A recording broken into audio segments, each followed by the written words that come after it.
मैंने GPSC clear किया class 1 Gujarat में रैंक 34 था। यूपीएससी क्लियर किया rank 570 IPS becoming the youngest IPS of Gujarat at such a early age and then people come to you एंड बोलते हैं आप बहुत नसीबदार है, you are very lucky. I tell them in reverse, luck favours the brave. कोई अपना luck साथ में लेके नहीं आता, वो बनाना पड़ता है। अगर आपके पास रिस्क लेने का एटीट्यूड है, मैं गुजराती हूं and we know the business, and business का एक ही फंडा है, higher the risk higher the profit. So अगर 8:30 को आपका एक्सीडेंट होता है और 9 o'clock आप मेंस की एग्जाम देने जा सकते हैं, इंटरव्यू से पहले 1 महीने तक आप हॉस्पिटलाइज्ड है और उससे 1 वीक पहले आप दिल्ली जाके उसकी प्रिपरेशन कर सकते हैं, तो luck has to come with you. उसको आना पड़ेगा और आपको आईपीएस बनाना पड़ेगा।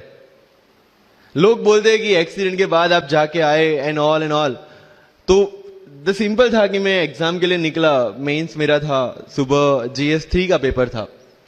8:30 को मेरा स्कूटी स्लिप हो गया, मेरा लिगामेंट इंजरी हो गया, लेफ्ट हैंड में इंजरी था, सीट से ब्लीडिंग हो रहा था। लेकिन मेरे पास 2 ऑप्शन थे। मैं खड़ा हुआ, मैंने देखा okay, my right hand is safe, and I decided I'll go to the exam hall and write the exam. मेरे पास 2 ही ऑप्शन थे, या तो मैं वहां से उठ के रोने लगूं, यार मेरे साथ ही ऐसा क्यों हुआ, मेरा एक्सीडेंट हो गया, मेरा मेंस खराब हो गया, और हॉस्पिटल जाओ। या दूसरा ऑप्शन था कि मैं देखूं कि मैं 3 घंटे और सर्वाइव कर सकता हूं। हाँ, कर सकता हूं। मैं मेंस के लिए एग्जाम हॉल में गया। ये जितने भी फोटोग्राफ्स लगे हैं, सर ने जैसे बताया कि जितने भी इंसान सक्सेसफुल हुए, अगर आप उसकी लाइफ स्टोरी देखेंगे तो कहीं ना कहीं एक मोमेंट आता है जहां पे वो इंसान की जो स्ट्रगल है वो पीक पे हो जाते हैं। वो इस मोमेंट पे आपको डिसाइड करना है कि आपको वहां से यू टर्न लेना है या आपको वहां से आगे निकलना है। इन सब लोगों ने डिसाइड किया कि उनको वहां से आगे निकलना है, एंड दैट इज द फंडा ऑफ लाइफ। सक्सेस उन्हीं को मिलता है जो इस स्ट्रगल वाले मोमेंट से आगे निकलने की सोचते हैं। जब भी आपको लगे कि आपके सिर पे बहुत मुसीबत है, जब भी आपको लगे कि आप हर तरह से गिर चुके हैं, जब भी आपको लगे कि आपके पास कोई ऑप्शन नहीं है, तब एक चीज आप अपने दिमाग में लाइएगा कि यही मोमेंट है जहां से आपकी तकदीर बदलने वाली है। क्योंकि डायमंड जो होता है वो जितना ज्यादा घिसता है उतनी ज्यादा उसकी वैल्यू होती है। सोना जो होता है वो जितना ज्यादा तपता है उतनी उसकी वैल्यू होती है। अगर आप जिंदगी में तप रहे हैं, अगर आप जिंदगी में घिस रहे हैं, अगर आपको लग रहा है कि आप हर तरह से मुसीबतों में गिरे हुए हैं, तभी आपकी जो वैल्यू है वो बढ़ने वाली है। और यही मेरा एटीट्यूड रहा है। लोग बोलते हैं कि तुम्हारी फाइनेंशियल कंडीशन ठीक नहीं थी, पापा इलेक्ट्रिशियन थे, मम्मी हाउसवाइफ थी, डायमंड के कारखाने में काम करती थी, उसके बाद उन्होंने मैरिज में रोटियां बनाने का काम किया, और उस तरह से मैं पढ़ा। लेकिन जब मुझे पूछा जाता है कि ऐसी कौन सी चीज है आपकी लाइफ में जो आप बदलना चाहते हो, एंड आई सेड नथिंग। क्योंकि अगर वो चीजें नहीं होती मेरी लाइफ में तो शायद आज आपके सामने में नहीं होता। तो अगर लाइफ में प्रॉब्लम्स है, अगर लाइफ में स्ट्रगल है, जैसे सर ने बताया struggle is a part of life, and I strongly believe in that. क्योंकि अगर हम दिल्ली में थे, मेरे दोस्त के साथ में निकला बाहर घूमने, तो बोलता है यार ऐसी लाइफ चाहिए, कोई मगजमारी नहीं, आराम से बैठते हैं पूरे दिन एसी वाले कमरे में, बहुत सारे पैसे हैं और कोई टेंशन नहीं, ऐसी लाइफ चाहिए मुझे। मेरे पास ऑप्शन है। बोलता क्या? बोला देख सामने एटीएम का रूम दिख रहा है, एसी वाला कमरा है, बहुत सारे पैसे, कोई मगजमारी नहीं, जॉब ले ले। क्यों IAS IPS में दिमाग खराब कर रहा है? अगर स्ट्रगल नहीं चाहिए तो you have to compromise with that life. जब भारत वर्ष का सपना चंद्रगुप्त ने देखा, चाणक्य ने देखा, और उस भारत वर्ष को बनाने के लिए जब ये संघर्ष जारी था, और तब राजा धनानंद की डॉटर दुर्धरा से चंद्रगुप्त को प्यार हो जाता है, और जब चाणक्य उनको बोलते कि नहीं तुम्हें उससे दूर रहना है, और तब चंद्रगुप्त बोलता है आचार्य कभी कभी सोचता हूं कि जिंदगी में या ये भारत के सम्राट बनने के लिए इतना त्याग, इतना बलिदान ना देना होता तो। और तब चाणक्य रिप्लाई करते हैं तो हर कोई भारत का सम्राट होता। This is the fundamental rule of life. अगर आईएएस बनने के लिए, आईपीएस बनने के लिए सैक्रिफाइस करना नहीं पड़ेगा, अगर उसके लिए आपको त्याग नहीं करना पड़ेगा, तो आज पूरे इंडिया में हर घर में आपको आईएएस आईपीएस मिल जाएंगे। So when you are entering into this game of UPSC or MPSC, make sure that you have to sacrifice anything which will take you to your goal.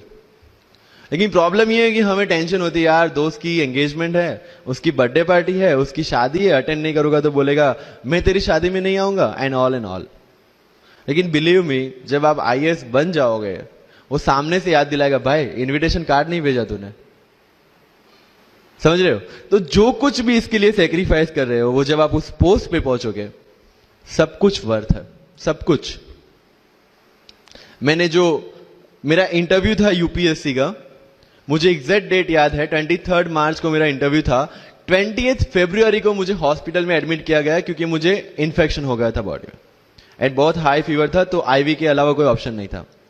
1 मार्च को ठीक होके मैंने सोचा चलो दिल्ली निकलते हैं। 2 मार्च को मैं दिल्ली पहुंचा।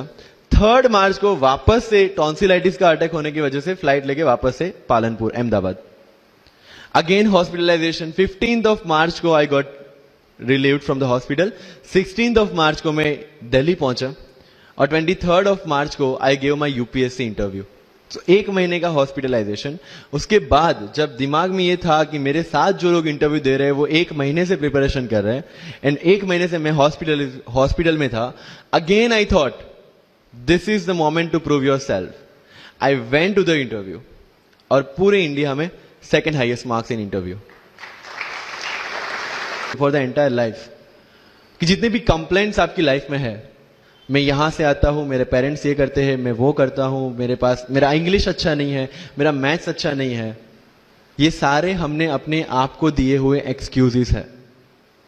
You have to find the solution by yourself. अगर इंग्लिश नहीं आता है, I can start with the 5th standard book, और 5th स्टैंडर्ड बुक से भी शुरुआत करने में अगर मुझे अपना ईगो बीच में आ रहा है, then I can not learn it at any stage of my life.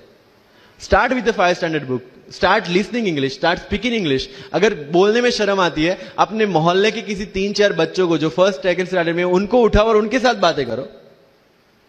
उनको वैसे भी समझ में नहीं आ, और अपने को वैसे भी पता है अपन क्या बोल रहे हैं। Getting my point? तो अगर वहां पे भी अगर ईगो बीच में आ रहा है, start doing like this, start speaking. मैं 11th-12th में था, मुझे पता था मेरा इंग्लिश कैसा है, फिर भी I used to speak English, क्योंकि मुझे पता है सामने वाले को तो वैसे भी समझ में नहीं आ रहा है। अगर किसी मूवी में इंग्लिश डायलॉग सुन लिया, पूरा दिन मेरे दिन, मतलब जहां पे भी कोई भी बात करूंगा, मैं वहां पे वो डायलॉग घुसाऊंगा। This attitude should be there. तो लाइफ में जो मैं कंप्लेनिंग एटीट्यूड की बात कर रहा था, वो कंप्लेनिंग एटीट्यूड आपको कहीं पे भी नहीं ले जाएगा। You have to put all your complaints aside, start preparation.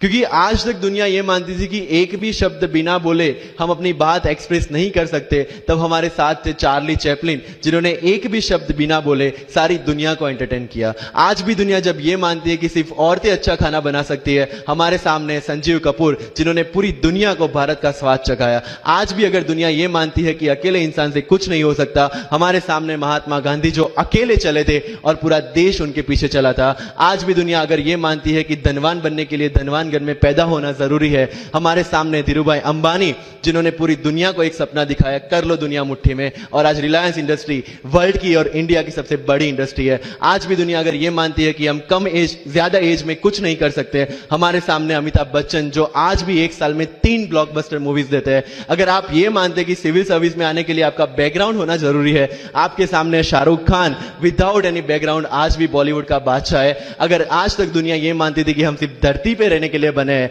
हमारे सामने नील आर्मस्ट्रॉन्ग, जो चंद्र पे जाके आए, आज तक हम ये जानते हैं कि हम क्या है, हम क्या बन सकते हैं, ये जानने का टाइम शुरू होता है अब। Thank you so much.